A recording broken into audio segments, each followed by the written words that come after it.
So it becomes increasingly more obvious that the Enlightenment era, the scientific era, the Freemasons, everybody contributed to going way off the rails and not getting it right when it comes to, well, whatever they want to call it, the architect, God, the creator, but all of them got it wrong.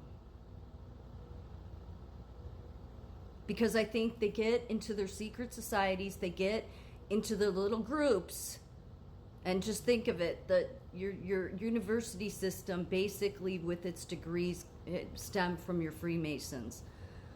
You know, you go up in degree in the Freemasons, you go up in degree in universities, then you get out of the universities, you're a snob, you never want to listen to anybody that has less education than you, because you think that you know it all, okay? Yeah, so that's a great way to just continue to move yourself away from God. So I'm not going to read all of this, but this was a letter, because it's too long. This was a letter from Thomas Jefferson to Bishop James Madison in 1800, talking about a book. I should have highlighted it, but it's a book called The Antisocial Conspiracy. So that's what he's talking about here. I'll read some of it. It's just when they wrote, you know, if you go on foundersarchives.gov and you ever read their letters, I've said before, I like to do that. They're really, really long. So basically he talks here about this book, and he refers to the author Burrell's own parts of the book are perfectly ravings of a Bedlamite, but he quotes largely from Weishaupt, whom he considers as the founder of what he calls the order. As you may not have had an opportunity to forming any judgment of this cry of a mad dog which has been raised against his doctrines, I will give you the idea I have formed from only an hour's reading of his quotations, from which you may be sure are not the most favorable.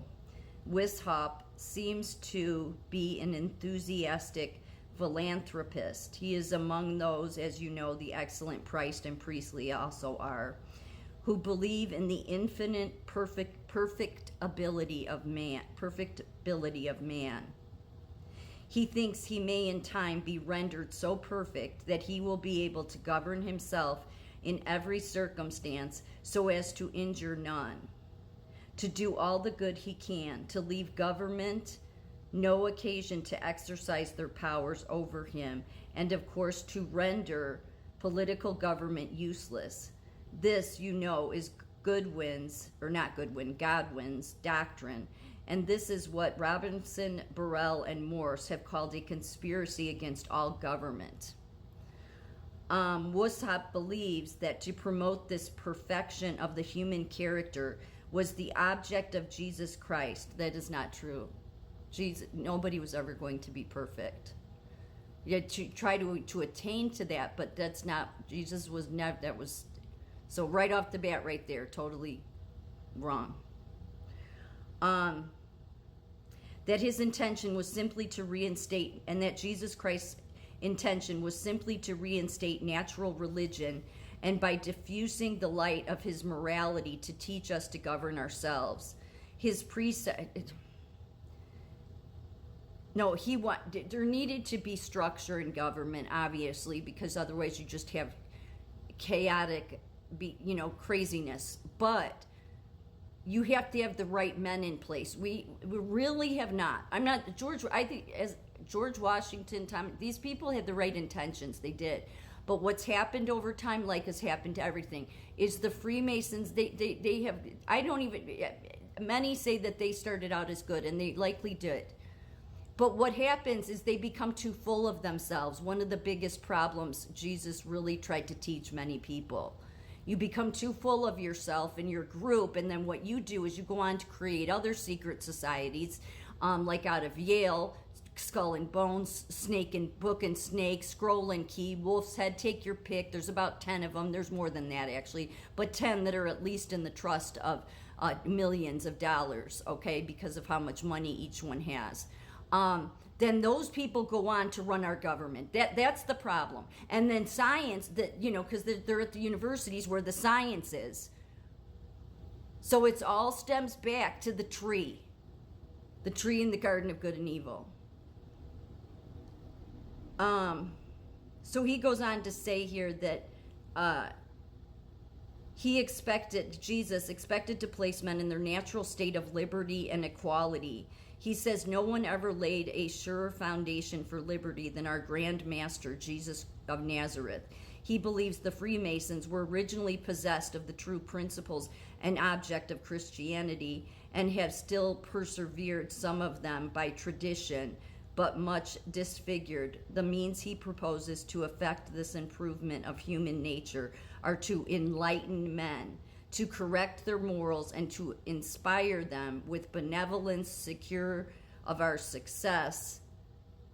So see, this is the problem. This is such the problem. As if man can, I'm not saying there's not good men and women, but to think that a group, any group, I don't care if it's the Freemasons, I don't care who you are, that you are going to help dictate to society how best to behave. No, that means you need to go back home and you need to look in the mirror at yourself, because that's who you should be focused on, not trying to warp everybody into a certain sect. All you groups have done is gone on to put your people in place in our government. So that would be totally against what Jesus wants. I don't care if your secret society is a good one or not. The very fact that it has to be secret is a bunch of bullshit right there. Let's just say it straight. And this man, who he was talking about, he believes that, here, let me read it. This is the author I was just reading about, what Thomas Jefferson believed of this man. Was a French journalist, intellectual, and Jesuit priest. He is now mostly known for setting forth the conspiracy theory involving the Bavarian Illuminati and the Jacobins in his book Memoirs Illustrating the History of Jacobinism, published in 1797. In short, he wrote that the French Revolution was planned and executed by secret societies.